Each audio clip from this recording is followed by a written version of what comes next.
ऐसा कहकर चुड़ैल मौका देखकर नागिन और उसकी बेटी के सोते ही अपनी जेसीबी लेकर आ जाती है और उन दोनों बैलों को उठाकर ले जाने लगती है। एक बार की बात है, एक किसान के पास दो बैल थे। एक का नाम हीरा तो दूसरे का नाम मोती। दोनों कई साल से एक साथ ही रहते थे और बहुत ही अच्छे दोस्त बन गए थे। परंतु उनका मालिक जो किसान था वह बहुत ही दुष्ट था। वह सारा दिन उनसे खेत में काम करवाता था और खाने के टाइम पर उन्हें सूखी घास दे देता था। एक दिन किसान की पत्नी उन दोनों बैलों को खूब मारती है और बोलती है, ये बैल तो किसी काम के नहीं है, इनको जंगल में छोड़ आओ या तो कसाईयों को बेच दो। कल सुबह मुझे ये दोनों बैल नजर नहीं आने चाहिए। अपनी पत्नी की बात सुनकर किसान सोचता है, अगर मैंने इन्हें जंगल में छोड़ दिया तो मुझे कुछ भी मुनाफा नहीं होगा। इससे अच्छा तो मैं इन दोनों को कसाईयों को बेच दूं, कम से कम कुछ मुनाफा तो होगा। ऐसा कहकर किसान अगले दिन दोनों बैलों को कसाईयों को बेच देता है। कसाई अपने ट्रक में उन दोनों बैलों को लाद लेते हैं और लेकर जाने लगते हैं। रास्ते में एक जंगल पड़ता है। कसाई अपने साथी से कहता है, अरे भाई बहुत थकावट हो गई है, चलो थोड़ा आराम कर लेते हैं, मेरी तो कमर ही टूट गई। ऐसा कहकर कसाई आराम करने के लिए कुछ देर वहीं रुक जाते हैं। दोनों बैल बहुत ही परेशान होते हैं। हीरा बोलता है, भाई हमने मालिक के लिए क्या कुछ नहीं किया, हमने उनका सारा काम किया। हमने सूखा चारा खाकर सारा दिन खेत में काम किया, तब भी हमें यही फल मिला। सच में ये इंसान बहुत जालिम होते हैं। वहीं से एक नागिन गुजर रही होती है। वह उन दोनों की बात सुन लेती है और सब समझ जाती है और बोलती है, लगता है किसी गांव वाले ने इन बैलों को कसाईयों को बेच दिया है, मुझे इन्हें बचाना होगा। ऐसा कहकर नागिन दोनों बैलों को ट्रक से उतार लेती है और उन्हें लेकर चली जाती है। नागिन उन्हें अपने घर ले जाती है। नागिन की बेटी उन दोनों बैलों को देखकर बहुत ही खुश होती है। नागिन कहती है, हीरा मोती, अब से तुम दोनों मेरे पास ही रहना। तुम दोनों को घबराने की कोई जरूरत नहीं है। मैं अभी तुम दोनों के लिए खाना लेकर आती हूँ। तभी एक चुड़ैल की नजर उन दोनों बैलों पर पड़ जाती है। चुड़ैल कहती है, क्या बात है, ये बैल तो मेरे बहुत काम के हैं, इन्हें तो मेरे पास होना चाहिए, मैं इनको पकाकर खाऊंगी। ऐसा कहकर चुड़ैल मौका देखकर नागिन और उसकी बेटी के सोते ही अपनी जेसीबी लेकर आ जाती है और उन दोनों बैलों को उठाकर ले जाने लगती है। चुड़ैल उन दोनों बैलों को अपनी गुफा में ले जाती है और वहीं उन्हें बंद कर देती है। दोनों बैल वहां जाकर देखते हैं कि उनके अलावा वहां पर और भी जानवर हैं। हीरा कहता है, मोती भाई हमें कुछ करना होगा, हमें इन जंगली जानवरों की जान बचानी होगी। ऐसा कहकर हीरा और मोती अपनी सींग से उस चट्टान पे वार करते हैं और उस चट्टान को तोड़ देते हैं। सभी जानवर अपनी जान बचाकर भाग जाते हैं। दोनों बैल जब वहां से निकलते हैं तो देखते हैं कि चुड़ैल ने उनके मालिक को गुलाम बनाया हुआ है। ये देखकर दोनों बैल बहुत ही क्रोधित हो जाते हैं और चुड़ैल को अपनी सींग पर उठाकर पटक देते हैं। ये देखकर किसान की आंखों में आंसू आ जाते हैं और वो बोलता है, हीरा मोती तुम दोनों सच में मेरे हीरे हो, मुझे माफ कर दो, मुझसे बहुत बड़ी गलती हो गई। एक छोटा सा गांव था। उस गांव में एक किसान अपनी पत्नी और बेटे के साथ रहता था। एक दिन किसान खेत में काम करने के लिए गया। जैसे ही वह खेत में खुदाई कर रहा था तभी उसकी कुदाल के नीचे एक सांप आ गया।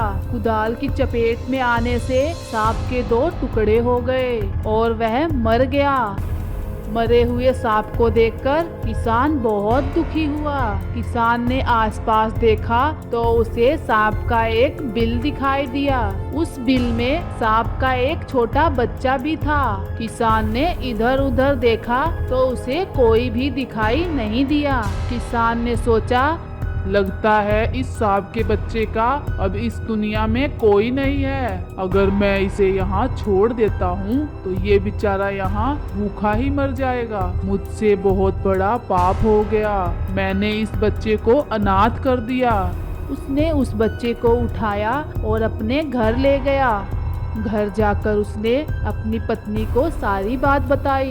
उसकी बातें सुनकर उसकी पत्नी ने कहा, हे भगवान, ये आपसे कैसा पाप हो गया। अब हमें इस पाप का प्रायश्चित करना होगा। हम इस सांप के बच्चे का पालन पोषण करेंगे। आज से ये मेरा दूसरा बेटा होगा। उधर जब नागिन अपने बिल में आई तो उसने देखा कि उसका नाग तो मरा हुआ है और उसके 2 टुकड़े हो गए हैं। फिर उसने बिल में जाकर देखा तो उसे उसका बच्चा भी नहीं दिखाई दिया। उसने सोचा उसके पति के साथ साथ उसके बच्चे को भी किसी ने मार दिया है। ये सोचकर नागिन जोर जोर से रोने लगी। फिर नागिन ने अपने पति की लाश को उठाकर प्रण लिया, जिस किसी ने भी आपकी ये हालत की है, मैं उसके पूरे परिवार को खत्म कर दूंगी और अपना बदला लूंगी।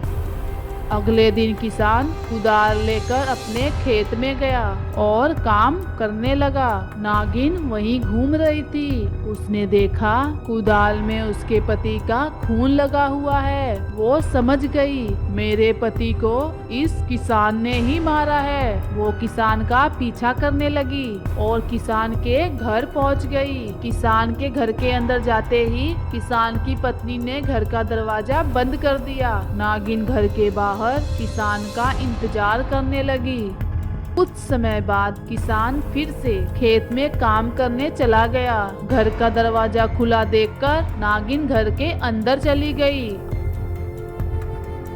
अंदर जाकर उसने देखा कि किसान का बेटा वहाँ खेल रहा है। उसने मौका देखते ही उस बच्चे को डस लिया।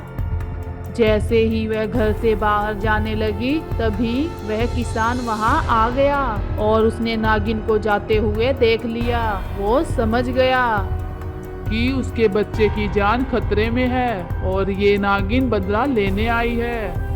उसने अंदर जाकर देखा तो उसका बेटा मरा हुआ था और उसका शरीर नीला पड़ गया था।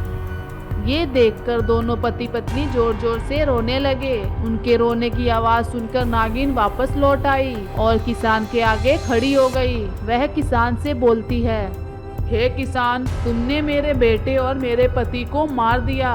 इसका बदला मैंने तुम्हारे बेटे को मारकर लिया है और मैं अब तुम दोनों को मारकर अपना बदला पूरा करूंगी। जैसे ही नागिन किसान को डसने वाली होती है तभी इच्छाधारी नागिन का बेटा वहां आ जाता है और बोलता है, माँ रुक जाओ, आप ये क्या कर रही है? मैं तो जीवित हूँ। इच्छाधारी नागिन अपने बेटे को देखकर शांत हो जाती है। फिर उसे सारी बात का पता लगता है कि किसान ने गलती से उसके पति को मार दिया, परंतु उसका पश्चाताप करने के लिए वह उसके बेटे को पाल रहा है। हे किसान, मुझसे बहुत बड़ी गलती हो गई। मैं बदले की भावना में अंधी हो गई थी। मुझे माफ कर दो। मैं अभी तुम्हारे बेटे के शरीर से सारा जहर चूस लेती हूँ, वह ठीक हो जाएगा।